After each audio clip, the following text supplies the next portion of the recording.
አባ ገዳዎችንና አደስንቄዎችን እንዲሁም የወንጌል አማኞችን የጂፒኤስ ቤተክርስቲያንን ምን አገናኛቸው?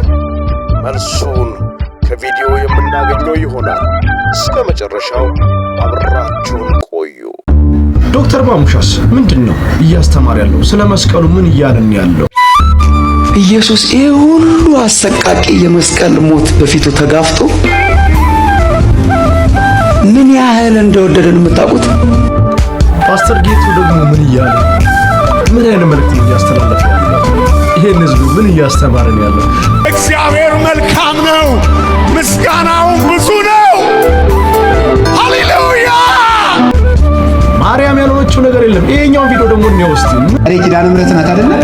በስም ያዘነውን ያረጋጋውን ማረን ያለች በስም ያዘነውን ያረጋጋ ማለት አይዞ ማርያምን ያህል እናት እያለች ጉላ ያጽናናው ማለት።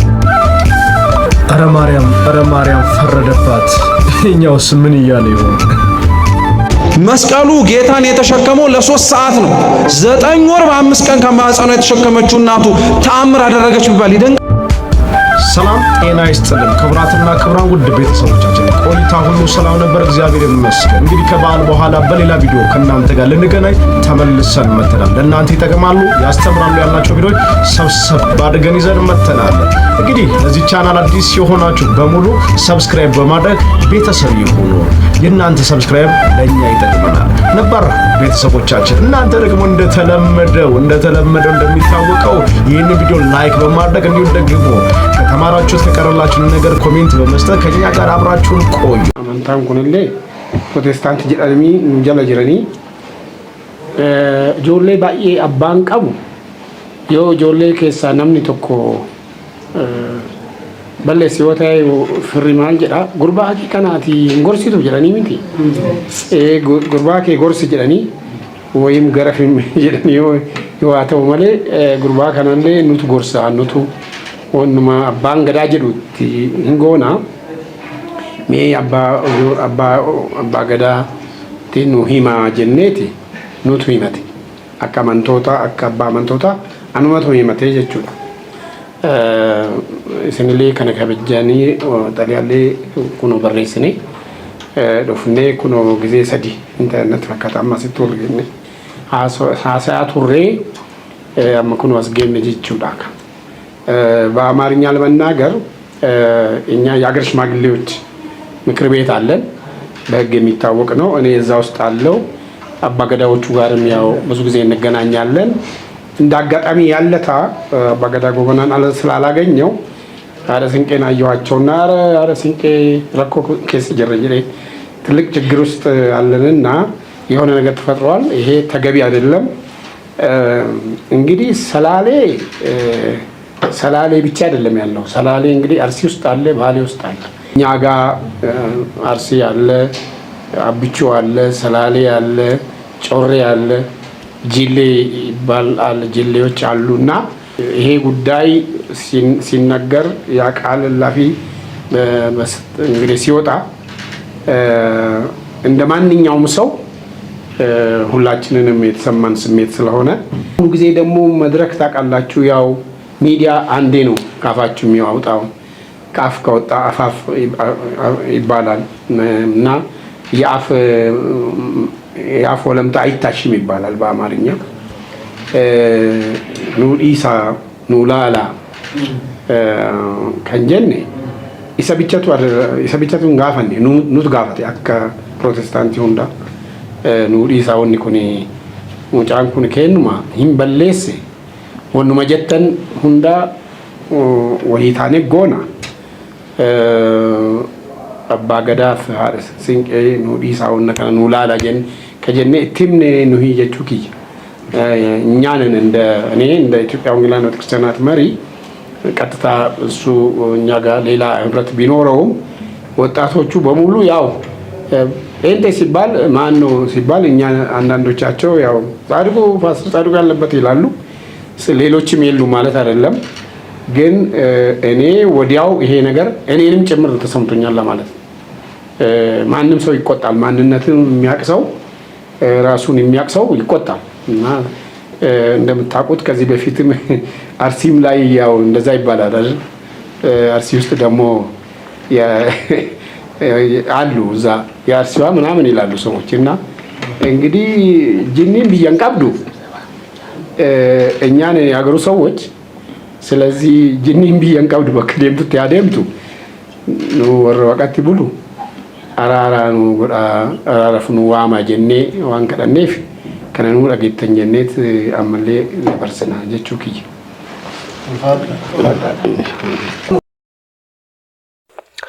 ውድ ቤተሰቦቻችን አባ ገዳዎችን ሀደ ስንቄዎችን የኢትዮጵያ ወንጌላውያንን በአንድነት በጠረጴዛ ዙሪያ ያሰባሰበው የጂፒኤስ ቤተ ክርስቲያን ጉዳይ ሲሆን ከዚህ ቀደም በሰላሌ ማህበረሰብ ላይ ተገቢ ያልሆነ ንግግር በመናገሩ እንዲሁም በሶሻል ሚዲያ በአደባባይ በመውጣት ይቅርታ ጠይቆ የነበረው ነብይ ሄኖክ እሱም በተመለከተ ጉዳይ ፓስተር ጻድቁ አብዶ የኢትዮጵያ ወንጌላውያን ቤተ ክርስቲያናት ህብረት በመወከል ጉዳዩ በአባ ገዳዎችና በሀደ ስንቄዎች በእርቅ እንዲፈታ ሲል ጥያቄ ማቅረባቸውን ተመልክተናል።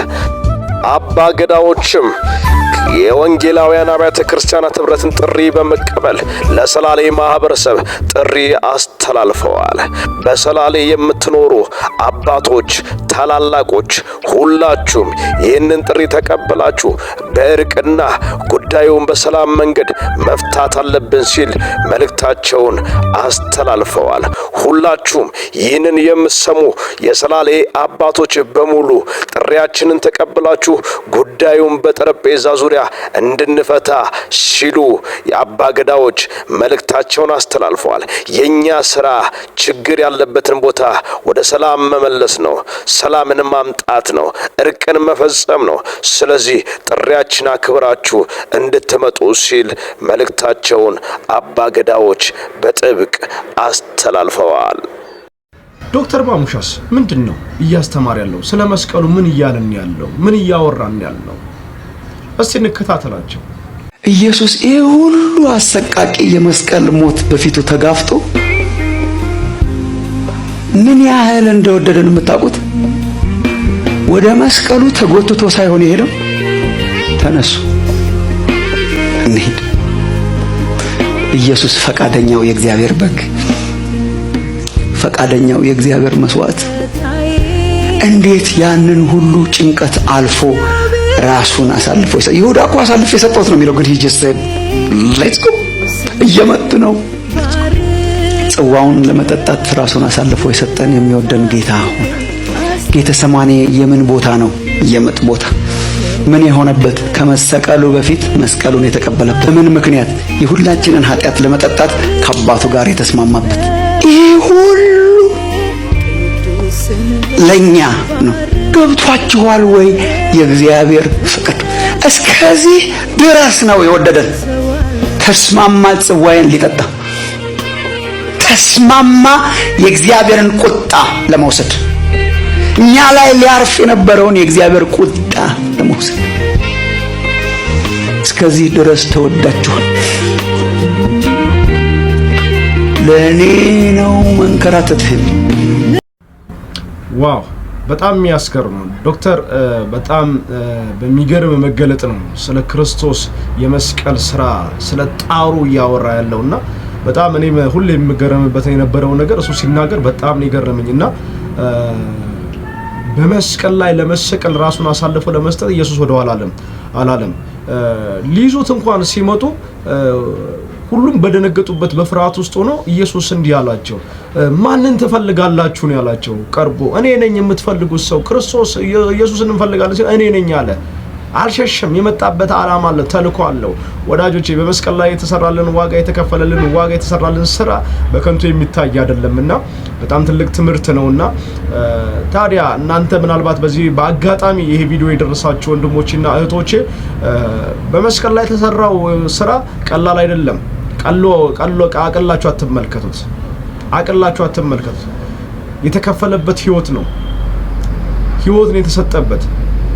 ስለዚህ ለመዳን ሌላ መንገድ አትፈልጉ፣ ሌላ አማራጭ አትዩ፣ ግራ ቀኝ አትብሉ። መግቢያው መንገዱ አንድና አንድ ነው። ሁሌ እንደምንለው ወደ እግዚአብሔር መንግስት ለመግባት ማንም የሚፈልግ ቢኖር ማመንና ማመን ብቻ ነው። ሌላ ምንም አማራጭ የለንም። ስለዚህ አማራጫችን አንድ ነው። ምርጫ የሌለው ዋናው ክርስቶስ ኢየሱስ የመዳንን ቤዛነትን ያገኘንበት የተረፍንበት ከዘላለም ሞት ወደሚደነቀው ብርሃን የተጠራንበት ወደ ህይወት የመጣንበት የክርስቶስ ሞትና ትንሳኤ ነው። ስለዚህ ወዳጆቼ ምን ተጠብቃላችሁ? ያለቀበት ሰዓት ላይ ነውና ወደ ክርስቶስ ኑ ማለት እንፈልጋለን። ፓስተር ጌቱ ምን እያለ ነው? ምን እያወራን ነው? ምን እየሰበከን ያለው? ምን እያስተማረን ያለው? እግዚአብሔር መልካም ነው፣ ምስጋናው ብዙ ነው። ሃሌሉያ ሃሌሉያ። እና ተንበርክከ እግዚአብሔር መልካም ነው፣ ምስጋናው ብዙ ነው የሚል የምስጋና ዜማ ከውስጥ ይፈልቃል። አሜን። ሪል ሪቫይቫል ሲነሳ፣ ሪል ክብር ሲመጣ የሚሆነው በቅዱሳኑ ሕይወት ውስጥ ምስጋና እንደ ወንዝ ይፈልቃል።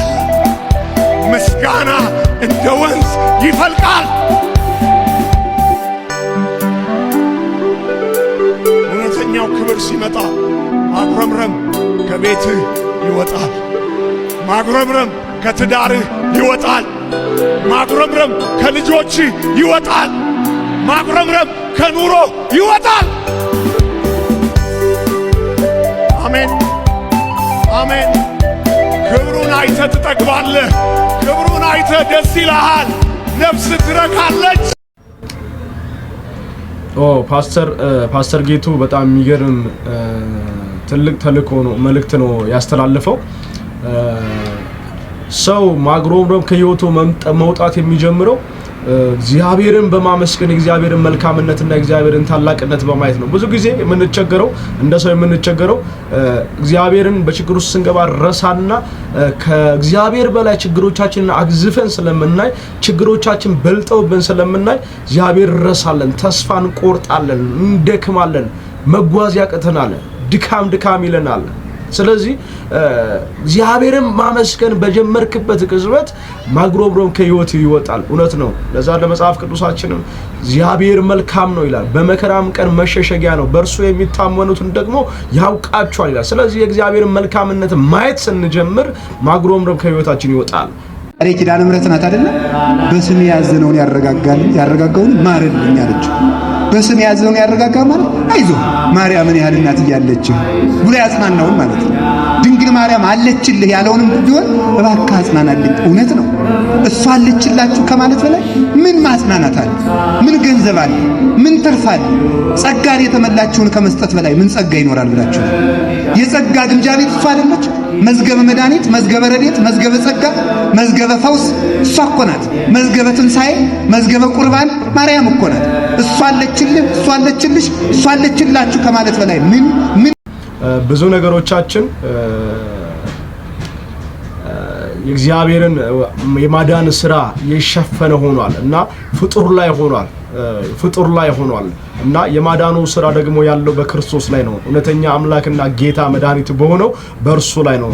ስለዚህ ተመሳሳይ ነገሮች ናቸው። ማርያም ማትሆነው ነገር የለም። ማርያም ማትባለው ነገር የለም። ችግር የለውም እኮ መጽሐፍ ቢል ኖሮ ወይም እግዚአብሔር ቃል ቢል ኖሮ የኢየሱስ ክርስቶስ መምጣትም አስፈላጊ አልነበረም። የኢየሱስ ክርስቶስ ከድንግል ማርያም መወለድም አስፈላጊ አልነበረም። ስለዚህ የማዳኑ ስራ እሷ መስራት ትችል ነበር።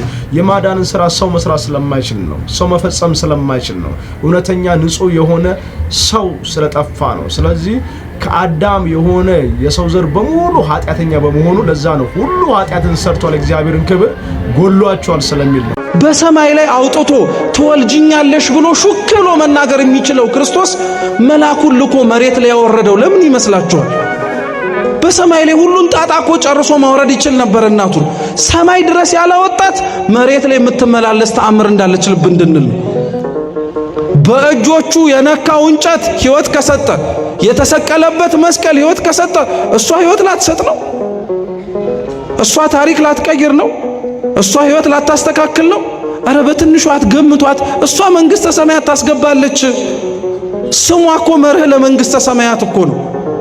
ሌሎችም ጻድቃን በምልጃቸው ሁሉ ኃጢአትን ሰርተዋል እግዚአብሔርን ክብር ጎድሏቸዋል የሚለውና ሰው ሁሉ ኃጢአተኛ ነው አንድስ እንኳን ጻድቅ በምድር ላይ የለም ስለዚህ ማርያም የማዳኑ ሥራ መስራት ስለማትችል ነው ክርስቶስ ወጣ አስፈላጊ ነበር ለዛ ነው ስለዚህ ከሴቲቱ የሚወለደው እሱ ራስን ይቀጠቅጣል ተብሎ አስቀድሞ በዘፍጥረት ምዕራፍ 3 ላይ ተነገረ ተስፋ ቃል እንዲፈጸም ግድ ስለሆነ ነው ስለዚህ ማርያም የማዳኑ ሥራ የቤዛነትን ሥራ መስራት ስለማትችል አሁን ንጽሕት ቅድስት ናት እግዚአብሔርን በመፍራት የምትታወቅ ሴት ነችና በጣም የተወደደች ነች ቅድስት ብቻ ሳትሆን የማኅፀኗ ፍሬም የተባረከ ነው ጸጋን የተሞላች ነች መልአኩ ገብርኤል እንዳለው ይህን ማንም የማይክደው እውነታ ሀቅ ነው ስለዚህ ዋናው ሥራችን ግን በመስቀል ላይ የተሰቀለልን ማን ነው ወደ እግዚአብሔር መንግስት የሚያስገባን መንገዱ የትኛው ነው በሩ የትኛው ነው የሚለውን ነገር ማሰብ እጅግ በጣም አስፈላጊ ነው ወዳጅ ቤተሰቦቻችን ለዛሬ የያዝነው ቪዲዮ ይህንን ይመስላል በሌላ ቪዲዮ እስክንመለስ ድረስ መልካም ቆይታ ይሁንላችሁ ተባረኩ